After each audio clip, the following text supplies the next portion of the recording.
Boa tarde, sejam todos muito bem-vindos a mais um CBDV ao vivo. Damos início hoje à segunda temporada do programa. Para quem não me conhece, sou o Renan Cassioli, assessor de imprensa da CBDV, e conto sempre com a participação de vocês aqui no nosso programa ao vivo. Iniciamos 2020 com um programa para lá de especial. Eu tenho aqui ao meu lado dois craques da bola. Um é atleta da seleção de futebol de 5, tricampeão paralímpico, tricampeão mundial, e vai buscar nesse ano mais uma medalha para o CBDV ao vivo, Jefinho. Valeu, Renan, muito obrigado a todos, boa tarde, é um prazer estar aqui. E aqui entre a gente um convidado hoje especial. A gente traz sempre os convidados do movimento paralímpico, e eu trouxe aqui um amigo meu pessoal. Jogou futebol convencional, foi ídolo no Corinthians, jogou pelo São Paulo, passou por seleção brasileira, Torino da Itália, enfim, entre outros clubes. E há mais de 2 décadas ele está na tua telinha de TV comentando os jogos de futebol na Rede Globo. Walter Casagrande Júnior, uma honra recebê-lo aqui no programa, Casão. Não, eu que agradeço, a honra é minha, super feliz de estar aqui, de conhecer toda a estrutura, de ver toda a preparação desses jogadores fantásticos, super campeões. Fiquei muito feliz com o seu convite. Legal. Casão, antes do programa começar, a gente estava dando uma volta aqui conhecendo a estrutura do Centro de Treinamento Paralímpico Brasileiro, que é de onde fazemos esse programa, e o Casão ficou encantado aqui com todo o complexo, tudo que está envolvido. Conheceu inclusive o pessoal da seleção de goalball, viu o pessoal batendo uma bolinha, enfim. Casão, minha primeira pergunta, e foi feita até por um colega meu aqui da comunicação do Comitê Paralímpico, Rafael Sena. Ele queria saber como é que você teve contato, como é que você conheceu o futebol de 5. Como assim? Eu desde garoto, eu joguei futebol em todos os lugares. 6, 7 anos, jogava na rua, estourava o dedão, ia na terra. Eu sou da periferia, né? Nasci na Penha, então a gente tinha que usar o espaço que tinha para jogar futebol. E naquela época de garoto, a gente jogava com todo mundo.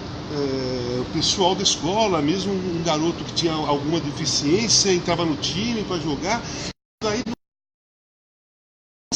sabe, primeiro que eu fui criado pelos meus pais, com uma educação sem preconceito, livre, sabe? Eu já cresci livre mesmo, aceitando todas as diferenças de todo mundo, e não teve dificuldade alguma. É claro que quando eu percebi um jogo sério de futebol de 5, eu não sei exatamente a data, mas era uma coisa oficial que eu vi pela TV, eu fiquei assim, cara, cacete, que joga, como que chuta, né? Como que faz tabela, como que faz jogada, e eu prestei muita atenção. Eu fiquei surpreso com a qualidade dos jogadores. O que mais chamou a atenção, assim, em termos até de fundamento? Finalização, o domínio? Então, exatamente. Eu, como fui atacante e fui um centroavante, fui artilheiro do campeonato paulista e tal, eu era um cara, um atacante que tinha que ter uma precisão na finalização, no gol, saber chutar de esquerda, de direita, tal. Cara, e quando eu vejo o jogo deles e eu vejo o tipo de finalização que eles têm para decidir a jogada, eu fico impressionado. É claro que o passe é legal, né? A movimentação é legal, mas eu presto muita atenção em finalização, eu presto muita atenção em atacante. E o que mais me chamou a atenção é o poder de finalização, sabe? Fazer gol. Você sabe que esse cara que está do teu lado é mestre nisso, né? Eu sei. O Jefinho fez inclusive o gol que abriu o caminho aí para o nosso último título Pan-Americano, um golaço, Casão.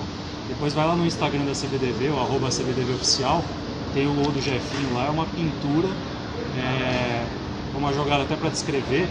O Jefinho cobra o escanteio com um outro jogador da seleção, o Thiago Paraná. O Jefinho recua praticamente até o meio campo com a bola dominada. A seleção no futebol de 5, conhecida por ser uma seleção muito dura na marcação, uma das melhores defesas do mundo, fica no aguardo, porque foi um movimento até não muito comum. Geralmente o jogador do futebol de 5, na cobrança do escanteio, ou ele faz o arco na grande área, ou ele busca alguma jogada já de ataque. O Jefinho retornou até a linha no meio campo, parou a bola, virou o corpo e ele começa uma das principais características do Jefinho, depois a gente vai abordar isso com ele, é o domínio de bola. É impressionante, a bola parece estar sempre colada no pé do Jefinho. E ele começa a costurar o time inteiro da Argentina e de longe, isso também foi muito interessante, ele acertou um chute, mas assim, no ângulo do goleiro, um chute maravilhoso, assim, um dos gols mais bonitos que eu já vi no futebol de 5. Já falei isso até em outros programas aqui. Então foi uma pintura, depois eu acho que você teria que dar uma olhada. Fiquei curioso, quero ver. Jefinho, falando agora, invertendo a pergunta, né? Eu perguntei pro Casão como é que foi a relação dele com o futebol de cegos. No teu caso, como é que era a tua relação com o futebol convencional? Já sei que você é Bahia de coração, né? Esporte Clube Bahia. Bahia. Como é que era a tua relação com o futebol convencional? Você escutava os jogos no rádio, você acompanhava? Quem que eram os teus ídolos do futebol? Então, desde pequeno eu sempre acompanhei o futebol convencional, porque, como o Casagrande disse, eu, como criança, eu sempre quis ser jogador de futebol. Eu também brincava nas ruas, apesar de ter na terra, e então sempre foi essa a minha vontade. A minha ligação com o futebol começou desde cedo. Na época eu não conhecia o futebol de 5, não sabia que uma pessoa com ciência era capaz de jogar bola. Então eu tive esse contato muito cedo e comecei a acompanhar. Lembro de alguns lances da Copa de 94 ainda, eu era bem pequeno, uns 5 anos de idade, mas 94, mas foi a partir da Copa de 98 mesmo, para nossa tristeza, né, aquela derrota nossa lá para a França, né, perto do futebol. E sempre eu vi pelo rádio, pela TV, sempre acompanhando o Casagrande comentando, Galvão da. E a gente que é cego prefere acompanhar mais pelo rádio, porque pela velocidade dos lances, descrição, no rádio é melhor pra gente. Então, desde cedo eu sempre acompanho. Tive com Ronaldo, já peguei o final da carreira de Romário, Ronaldinho Gaúcho, peguei toda a carreira de Ronaldinho Gaúcho. Então, craques, né? O Brasil que sempre foi uma referência no futebol convencional. E do Bahia não tem ninguém que você que era teu ídolo assim de criança, né? Porque o ídolo geralmente é uma coisa que a gente constrói quando a gente é bem garotinho, né? Exatamente. Então, o Bahia eu comecei a acompanhar mais ali na época de 99, 2000, que tinha um atacante chamado Nonato, né? Ele inclusive está jogando ainda, tem cerca de 40, 41 anos, e ele fazia muito gol. Na época que eu comecei a jogar, eu acompanhava ele. Ele era artilheiro do Bahia, então foi um dos caras que eu me inspirei, né? Que eu quis ser atacante, então eu queria fazer tanto gol quanto o Nonato fazia, né? Acompanhando o meu time. Jogou contra ele? Não, ele é de outra geração, mas eu acompanhei a carreira toda dele. Eu comecei a ser comentarista em 97, né? Eu parei de jogar em 94, fiquei um ano sem fazer nada, em 96 eu fui para a ESPN Brasil, e no meio de 97 a Globo me contratou. Então, de 97 para frente, como comentarista, eu acompanhei a carreira de todo mundo. Até assim, vi o Ronaldo começar, o Ronaldo parar, Ronaldinho começar, Ronaldinho parar. Vi vários jogadores, inclusive o Nonato, que eu fazia muito Campeonato Brasileiro, Corinthians e Bahia, Palmeiras e Bahia, São Paulo e Bahia, e vi, era realmente um finalizador, era um jogador de fazer gol, era muito, muito forte dentro da área. E esse ano, gente, como eu já falei no começo do programa, é ano de Olimpíada e de Paralimpíada, competições que vão ser realizadas lá em Tóquio, no Japão. Casal, esse tipo de evento, você já cobriu já algumas, né? Algumas competições desse tipo. Você consegue ter tempo para curtir um pouco também fora do trabalho, para de repente ter algum ídolo teu ali de outros esportes, se você conseguir assistir o jogo, cara, assim, por lazer, assim, ou é trabalho full time? Não, é trabalho. A Olimpíada é uma coisa espetacular, né? Porque eu gosto muito do esporte. Não é que eu gosto do futebol, eu gosto muito do esporte. Então eu acompanhava muito tênis, principalmente na época que o Guga surgiu, basquete, acompanhei muito, e todas as modalidades assim, mais próximas, que tem bola, a gente acompanha mais, né? Mas acompanhava as outras também. Na Olimpíada que eu fiz em Sydney, por exemplo, o futebol convencional, ele não fica junto com os atletas da Vila Olímpica. Então era a Olimpíada de Sydney, mas o futebol estava lá em Gold Coast, estava lá em Brisbane, outro lado. E eu, com o Galvão, todos nós ficamos lá, acompanhamos treinamento. Depois que a seleção foi eliminada, aí eu fui para Sydney, comecei a fazer futebol feminino, até ele ser eliminado. Aí deu para eu ir num jogo só, que foi o de tênis, o Guga com o Kafelnikov. Esse jogo eu fui na quadra e assisti, que o Luiz Roberto de Múcio estava narrando. Mas quando eu estou lá na Olimpíada, eu fico em outro lugar, né? Eu fico com o lugar com a seleção brasileira. Então, onde o pessoal está competindo é em outra cidade, é Tóquio, né? Olimpíada de Tóquio. Os caras vão competir em Tóquio. O futebol fica em uma outra cidade. Então eu não tenho como acompanhar quando eu estou no lugar. Mas quando eu faço a Olimpíada no estúdio aqui no Brasil, aí eu vejo o máximo que eu posso, principalmente quando vai passando a fase, aí você vira torcedor mesmo, né? Você fala, pô, vamos ver o basquete, vamos ver isso, vamos ver aquilo. Mas eu acompanho quase todos os esportes. Você estava na Rio 2016? Eu estava no jogo que o Brasil ganhou a medalha de ouro. E de Paralimpíada você conseguiu acompanhar alguma coisa depois? Que é o evento que vem sempre na sequência, ou aí você já teve que retornar para os teus... Não, no local não. Acaba a Olimpíada, continua os campeonatos, né? Eu não tenho nenhum tempo. A Olimpíada acabou num sábado, o Brasil foi campeão olímpico num sábado. Na quarta-feira tem Campeonato Paulista, Campeonato Brasileiro, você já viaja, não tem tempo para você sentar, os programas ao vivo que a gente faz, o tempo é muito curto mesmo, muito corrido, não dá muito tempo. Mas, como eu te falei, eu sou antenado, cara. Eu sou antenado em tudo que acontece, não só no esporte, em tudo que acontece ao meu redor. Então, eu sei o que acontece. Eu fui num evento no Sesc Pompeia, foi uma palestra 2 meses atrás, o Ricardinho estava lá, sabe? Ricardinho, nosso camisa 10 então, da seleção. A auxiliar técnica da Bia estava lá também. Então, assim, eu sei, na realidade, eu sei muito pouco. Eu estou entrando nesse universo agora. Eu fiz questão de aceitar o convite, não só pela entrevista, mas para eu conhecer tudo isso e ver de perto. É um universo que eu estou entrando agora e eu vou entrar bem fundo nesse universo. Esse ano, com certeza, eu vou acompanhar a Paralimpíada, porque eu quero ver como desenvolve, como são os nossos atletas, né? Mas assim, cara, eu sou antenado desde garoto. Quando eu jogava no Corinthians, eu assistia o treino do basquete do Corinthians. Eu treinava de manhã e de tarde, segunda-feira à noite, eu não tinha nada, eu ia lá no ginásio acompanhar o basquete masculino, vôlei feminino, casei com uma ex-jogadora de vôlei na época do Corinthians. Então eu sou muito dentro do esporte, independentemente de qual seja. Vocês, né, Jefinho, acho que talvez tenha sido a tua maior emoção até hoje, né, como atleta. Conta até um pouquinho, até pro Casão, como é que foi a experiência do futebol de 5, que apesar de ser uma modalidade tão vitoriosa aqui no Brasil, Casão, ainda não é uma modalidade que atrai tanto público, né? Os nossos campeonatos internos aqui, tem bastante gente que vem acompanhar aqui no CT e tudo mais, mas a Paralimpíada do Rio foi um negócio completamente fora da curva, que era coisa de 10 mil pessoas na arena, torcendo e empurrando a seleção, né, Jefinho? Conta um pouquinho da experiência. Foi uma experiência assim que pra mim como atleta foi a maior da minha vida. Estar jogando em casa ali ao lado da sua torcida, o pessoal, quando você entrava em quadra, era aplaudido, o pessoal gritava pelo Brasil, torcendo, chamando o seu nome.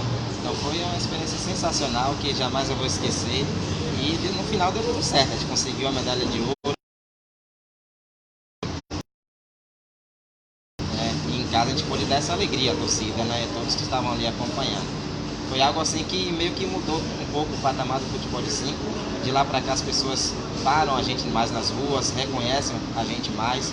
Por causa daquelas transmissões, os jogos foram todos transmitidos pelo Sport TV. E de lá para cá houve um pouco de mudança nesse sentido. A visibilidade aumentou muito devido àquelas Paralimpíadas do Rio 2016. Como é que foi a experiência da torcida em si, né? Até para o Casão entender, toda a competição, seja de futebol de 5, seja do goalball, que você conheceu um pouquinho antes do programa começar, a torcida tem que permanecer em silêncio até para os jogadores poderem se orientar com as bolas, que tem guizos dentro das bolas. Como é que a torcida respeitou esse Jefinho e compreendeu o esporte? Porque também era uma novidade, né, para muita gente. Exatamente. No começo, nos primeiros jogos, tinham lances que eram parados exatamente por causa do barulho da torcida, que realmente a torcida tem que saber, e isso é avisado sempre antes dos jogos, que tem que ficar em silêncio, porque é um jogo que depende muito, a gente usa muita audição, né? A bola possui os guizos, a gente ouve as orientações, então depende só da audição, a gente tem que se concentrar nisso. Então tem que ter um silêncio total da torcida. E nos primeiros jogos teve essa dificuldade, mas ao longo da competição eles foram aprendendo, né, como o esporte funcionava. E mais pro final já foi bem tranquilo, eles respeitavam o silêncio, comemoravam só na hora dos gols, ou quando a bola estava parada. Então eu acredito que para a torcida também foi uma experiência muito grande que eles puderam aproveitar bastante. O Jefinho que está aqui concentrado com a seleção nessa semana que passou, a seleção fazendo a sua primeira fase de treinamentos do ano, já obviamente pensando na Paralimpíada de Tóquio, vão ter alguns campeonatos anteriores preparatórios, mas o foco obviamente está na competição lá do Japão. Jefinho, tua expectativa pessoal para essa tua busca aí da sua quarta medalha paralímpica, como é que você está trabalhando tanto a parte física e técnica quanto também o aspecto emocional? Então, vai ser um ano muito importante para a gente, um ano paralímpico. Para isso que a gente se prepara durante todo o ciclo, né? Acabou o Rio 2016, a gente já começou a pensar em Tóquio 2020. Usamos todas as competições, todos os treinamentos durante esses 4 anos para a gente chegar na melhor forma possível nessa competição que é a mais importante para a gente. E eu estou me preparando da melhor forma possível. A gente que é atleta sabe que tem que se cuidar durante as 24 horas, seja descansando, seja se alimentando bem, seja treinando, se dedicando àquilo que a gente faz, que a gente gosta de fazer. Também a expectativa é chegar bem, apesar de alguns percalços no caminho, lesões que acontecem com todo atleta, isso é normal, mas a gente tem que superar essas dificuldades e chegar lá e buscar essa medalha de ouro. Seria a minha quarta, né? Já participei de 2008 Pequim, 2012 Londres, Rio 2016 e agora quem sabe buscar mais uma medalha de ouro para dar essa alegria, né, a todos que acompanham e torcem pela gente. Você está com quantos anos já? Completei 30 anos de idade. E teu planejamento de vida, de carreira, é chegar até Paris 2024? Você tem isso como meta? Ou você acha que Tóquio é o seu último ciclo? Como é que você está também desenvolvendo esse... Então, a gente sabe que carreira de atleta, principalmente jogador de futebol, é curta, né? Então a gente tem que aproveitar o máximo que pode. E tem algumas dificuldades como lesões, eu mesmo tenho lesões nos 2 joelhos, que dificultam um pouco o meu rendimento, mas a gente tem todo o suporte aqui, todo o apoio da equipe médica, todos os profissionais que estão ao nosso redor para nos auxiliar, para que a gente possa estar na melhor forma possível, sempre recuperado das lesões, para estar em condições de jogo. Mas meu pensamento é assim, chegar em 2024, tenho 30 anos, né? Então em 2024 terei 34, então ainda tem condições de chegar lá e quem sabe buscar mais uma medalha. Esse é o pensamento, mas também, claro, sempre se planejando para saber a hora certa de parar e sempre procurar parar da melhor maneira possível. Se for possível, sei lá, ganhando a medalha de ouro em 2024 e encerrando o ciclo, pelo menos na seleção brasileira, quem sabe. É algo a se pensar, né? Mais pra frente, mas é uma coisa que não estou focado agora, o foco agora realmente é no Tóquio 2020. Casal, você já vivenciou essa parte, né, de encerrar a carreira como jogador e começar a sua vida como comentarista. O que é mais complicado para um jogador profissional nesse momento? É você saber o teu limite físico? É você se desvencilhar de toda a sua rotina, tudo que você carregou durante tanto tempo da sua jornada? O que foi a parte mais complicada para você? A parte mais complicada, eu parei em 94 com 31 anos, bem jovem, podia continuar jogando até 35 e tal. O meu joelho, ele tem uma artrose máxima e eu tenho um problema de cartilagem sério, então ele não me deixava, era sofrido para mim. Eu treinava a semana toda através de anti-inflamatório, aí quando chegava no sábado, véspera do jogo, a maioria das vezes ele inchava e eu não podia ir para o jogo, e tinha treinado a semana toda. E aí eu comecei a me desgastar com isso, aí eu percebi que naquele momento o que eu estava querendo era treinar, eu já não estava mais afim do jogo, eu estava afim de continuar aquela rotina de treinamento. E como eu não podia jogar, meu joelho não estava me deixando jogar, eu parei consciente porque eu estava consciente que não deixava mais. E aí eu preenchi esse espaço, eu ia no Ibirapuera todo dia de manhã, corria lá 8 km, 10 km, ficava lá de manhã correndo. E jogava aquilo. Então essa parte, ela não foi problema. Eu me desliguei muito rapidamente. Por exemplo, muita gente me pergunta hoje, até hoje, né, quando eu estou fazendo um jogo e tal, se eu não tenho vontade de jogar. Eu não tenho vontade de jogar. Alguns jogos, por exemplo, a final da Libertadores, Corinthians e Boca, deu vontade de eu estar lá dentro jogando pelo Corinthians. A final do Mundial também. Mas os outros jogos não. Eu me enquadro como comentarista, não como ex-jogador de futebol. Né? Eu acho que isso é importante para mim. Eu não sou, nesse momento, um ex-jogador de futebol. Eu sou um comentarista. Eu comento futebol, desde 97. Eu tenho mais tempo de comentarista do que de jogador. Mas o que me afetou seriamente foi a falta da adrenalina. Meu corpo começou a procurar a adrenalina que o jogador de futebol tem. Principalmente um cara intenso como eu. Hoje eu sou mais calmo. Eu fiz o tratamento, eu sou dependente químico, todo mundo sabe. Fiquei trabalhei meu lado pra caramba. Ainda 10 anos, eu fiz terapia em grupo ontem, fiz terapia individual, e eu estou num patamar bem alto já de recuperação, mas fico mais calmo. Eu não entro numa intensidade, eu consigo controlar a intensidade, eu consigo controlar a euforia, todas essas coisas. Mas quando eu parei e essas coisas começaram a fazer falta, isso aí estava acabando com a minha vida, porque eu não encontrava adrenalina em nada. Você fazer um gol, por exemplo, eu que jogava no Corinthians, numa final de campeonato contra o São Paulo, o Morumbi lotado, e você sendo campeão, aquela emoção, aquela intensidade, aquela euforia que te dá em 10, 15... Não tem nada na vida que te dá. Não tem nada. Nenhum outro gol, porque o outro gol vai ser outra emoção, outra não sei o quê, pode ser mais, menos, nunca é igual. Então, cara, você fica procurando o máximo que você já sentiu. Você fica procurando gols que eu fiz nas eliminatórias pela seleção brasileira, sabe, jogar a Copa do Mundo, tal. São emoções de um jogador de futebol que ela bate no máximo.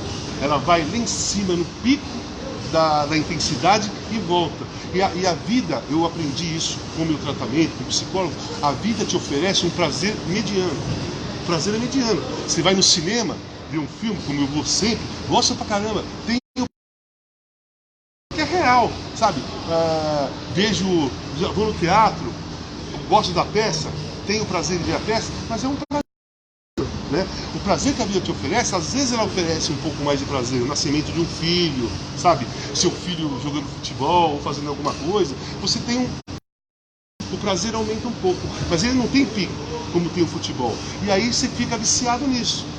Você fica procurando as coisas para suportar isso, né? A intensidade, a euforia, sabe? Aquela emoção de pico.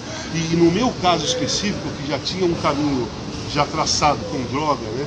Desde os 15, 16 anos, eu encontrei na intensidade da droga, falsamente, que ela dava o prazer que eu imaginava, sabe? Que eu precisava. Mas era um prazer falso, né? Porque a droga é mentirosa. Aquele prazer que ela dá não existe. Porque não está acontecendo nada na sua vida para você ter um pico de prazer. É uma reação de uma substância química. Né? É um prazer sintético. Sintético, mentiroso. E isso aí me afetou. Isso aí quase acabou com a minha vida. Tanto que eu fui internado, grave, porque eu capotei o carro, totalmente magro, sem alimentação, desnutrido, totalmente morto. Estava próximo da morte, porque eu encontrei falsamente na droga a falta que eu tinha da adrenalina do jogo, da ansiedade do jogo, da impulsividade, da intensidade, toda aquela coisa. A droga, para mim, a droga falsamente dava, e eu quase fui pro fundo do poço. Eu acho que isso é o que mais falta. Alguns sentem falta do assédio, né? De ser entrevistado, você está jogando hoje, Corinthians e Palmeiras, acaba o jogo, todo mundo te entrevista. Na segunda você para de jogar, ninguém vai mais te entrevistar. Então tem muito jogador, acho que até a grande maioria, que é ligado à fama que conquista, e quando para de jogar, isso aí afeta. A falta de assédio da imprensa, de um cumprimento na rua, ninguém grita mais seu nome, na rua ninguém fica gritando, casa, não é, dentro do campo só. E aí eu acho que isso afeta muito, dá um baque. Afeta muito o jogador.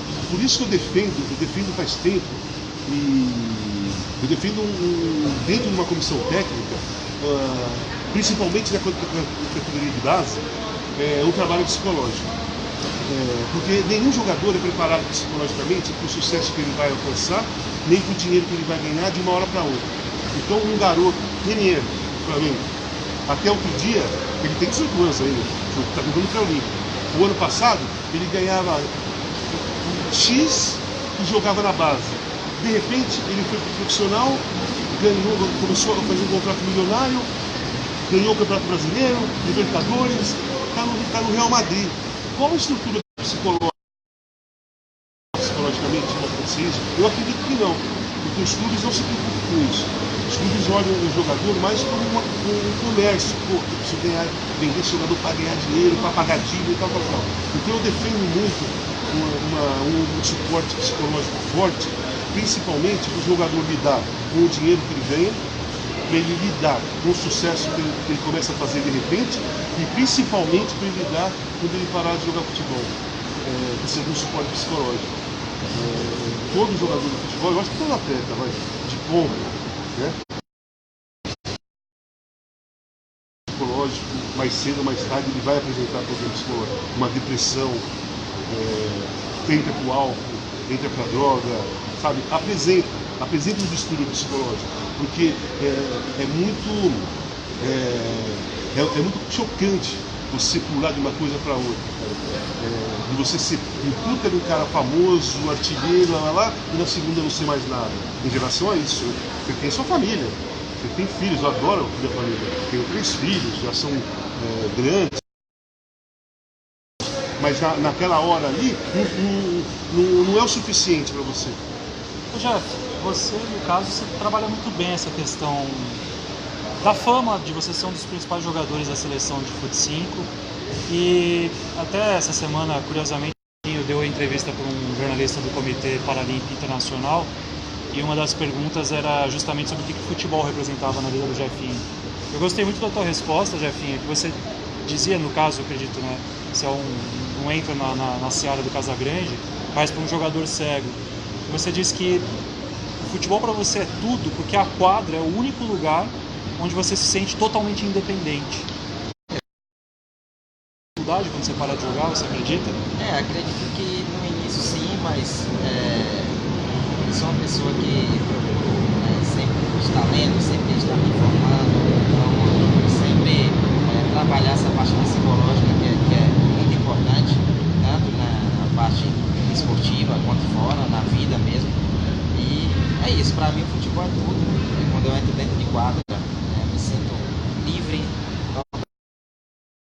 ali, claro, seguindo as regras do jogo, as orientações que são passadas, mas é uma coisa assim que eu me sinto independente. É o teu espaço. O meu espaço ali, é a minha hora, né? Porque fora da quadra, a gente, como deficiente visual, sempre necessita de alguém para alguma coisa. Claro que hoje em dia a gente é bem independente, consegue ter uma vida praticamente normal, sai sozinho, né? E faz tudo o que quiser, mas dentro de quadra é a hora que eu me sinto mais independente, e eu acredito que eu vou sentir um pouco falta disso, mas trabalhando bem essa parte psicológica, acredito que sabendo também que todos os sentidos para financeiramente, né, se preparar para na hora de parar, psicologicamente, para saber também o momento certo e que vida vai seguir no pós-carreira, né? E ter essa base vai ser importante a partir do momento que você para. Se você tiver uma carreira, um trabalho, alguma coisa assim, você tem esse caminho a seguir também. E com pessoas que estão ali ao seu lado, te apoiando, te ajudando, nesse momento que é tão difícil na carreira de um atleta, você vai seguir sua vida bem. Então, o atleta tem que se preparar muito bem para isso, e eu seguindo esse caminho, graças a Deus. A gente está chegando já na reta final do programa, eu queria só ler aqui alguns comentários do pessoal que foi entrando na nossa live e participando com a gente. O Fabrício Gomes, por exemplo, falou: Renan, lembrando que antes de 2016 falávamos que o Brasil tinha assim uma medalha de ouro do futebol, que era o futebol de 5. Verdade. A gente sempre lembra só do futebol convencional, que nunca tinha medalha. Àquela altura o Brasil já tinha 2 medalhas de ouro do futebol de 5 conquistadas. Aqui o Rivander Santos também mandando parabéns a todos do esporte paralímpico brasileiro. Obrigado, Rivander, pela sua participação. A Ana Paula Souza, 2 guerreiros, batalhas diferentes, mas nunca se deixaram vencer. Salve, salve o esporte, muito orgulho disso tudo aí. Ana, obrigado pela mensagem, muito bacana o carinho que você mostrou aqui com a gente. Matheus Luiz também participando aqui, mandando parabéns para todos. Obrigado, Matheus, obrigado pela participação. Só para fechar, eu queria lembrar aqui de Vocês falaram rapidamente assim, um pouco dos hobbies, das coisas que vocês fazem. Você sabia que vocês têm uma paixão em comum, né, Casão? Rock and roll? Não sei se é o rock and roll, mas a música. A música? Tem esse cara do teu lado, além de fazer gols, toca teclado com uma beleza.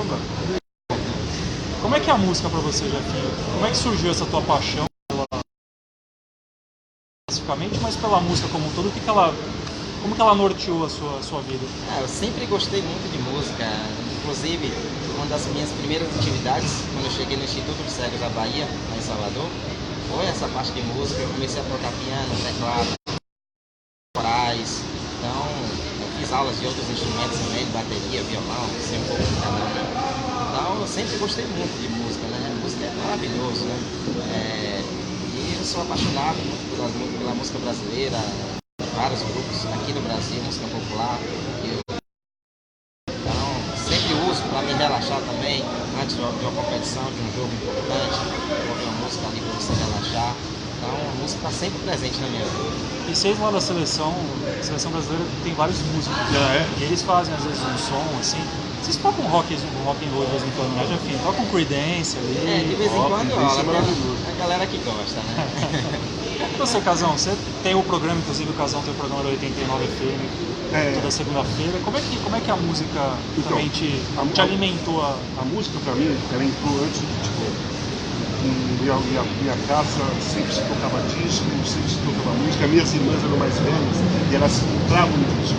Então, quando eu comecei a ficar independente, ainda vai com 4, 5 anos de idade, que eu comecei a aprender a mexer numa vitrolinha, eu pegava os discos. Então, eu comecei a ouvir assim, Beatles pra caramba, Creedence pra caramba, Chuck Berry pra caramba, aí Frank Sinatra. Sabe, eu comecei a ouvir um universo de música. E a música como um todo, ela me encantou, como um todo. Depois eu fui seguindo o caminho do blues, do reggae, do rock, do MPB também, muito MPB. Eu ouvi muito MPB na minha adolescência. E o futebol eu aprendi depois e caminhou sempre junto. Eu tenho muita amizade com o pessoal do rock dos anos 80, que tem todo mundo da minha idade. Então, junto com os Titãs, com Ira, Barão Vermelho, sabe? Essa moçada toda, a gente surgiu junto. Então a gente tem uma identificação muito forte. O ano que começou a surgir o rock and roll dos anos 80, que essas bandas começaram a aparecer, eu surgi no Corinthians com 18 anos e eles também com 18, 19 anos. Então a ligação aumentou, né? E eu tenho esse programa de rádio desde 96, eu fazia com o Marcelo Fromer, que era um guitarrista dos Titãs, que faleceu precocemente num acidente. Nós que inventamos esse perfil de programa em FM. FM só tocava música, não se falava de futebol, não se conversava. Não tinha programa, a FM tocava música. E de repente nós inventamos, porque a gente saía, eu e ele, e eu queria só falar de rock com ele. E ele queria falar de futebol comigo. Aí em determinado momento nós falamos assim, vamos fazer um programa. E eu falo de futebol e você fala de rock. Foi aí que surgiu o rock and roll. A intenção era essa. O Marcelo Fromer falar de futebol e eu falar de rock and roll. Nossa, que bacana. Gente, infelizmente o papo aqui podia ir a tarde inteira, mas tanto o Jefinho tem compromisso, vai treinar daqui a pouquinho, o Casão também tem compromisso, vai comentar o jogo aí Corinthians. O jogo do Corinthians. Queria agradecer demais, Jefinho, a tua participação, uma honra ter os melhores jogadores da história do nosso futebol de 5 aqui presentes no CBDV ao vivo. Obrigado mesmo pela tua participação. Valeu, Renan, obrigado, agradeço a todos aí, um grande abraço. Casão, uma honra também tê-lo aqui mais uma vez. Está mais do que convidado para vir sempre que tiver uma competição. Vou te mandar um zap para te encher o saco e vir aqui acompanhar. Eu que agradeço essa possibilidade que você me deu de conhecer mais de perto esse universo, que me emociona muito só de pensar, de eu estar aqui, sabe? Eu estou aqui com um cara que tem uma admiração muito grande para todos esses caras aí que têm encontrado de uma maneira ou de outra, uma maneira de se incluir dentro do esporte, se incluir dentro da sociedade, sabe? Assim, cara, eu tenho uma admiração por vocês, assim, absurda, cara. Muito obrigado do CBDV. Bacana, Casão. Gente, então a gente fica por aqui, agradecemos. Fiquem ligados nas redes sociais da CBDV. A gente vai trazer muita informação sobre as próximas competições. Fim do mês agora, inclusive, tem Supercopa de Futebol de 5 aqui no CT. O time do Jefinho vai participar, vai ser um grande campeonato. E vocês conferem sempre no @CBDV Oficial. A gente volta até um próximo CBDV ao vivo. Um grande abraço para todos. Tchau!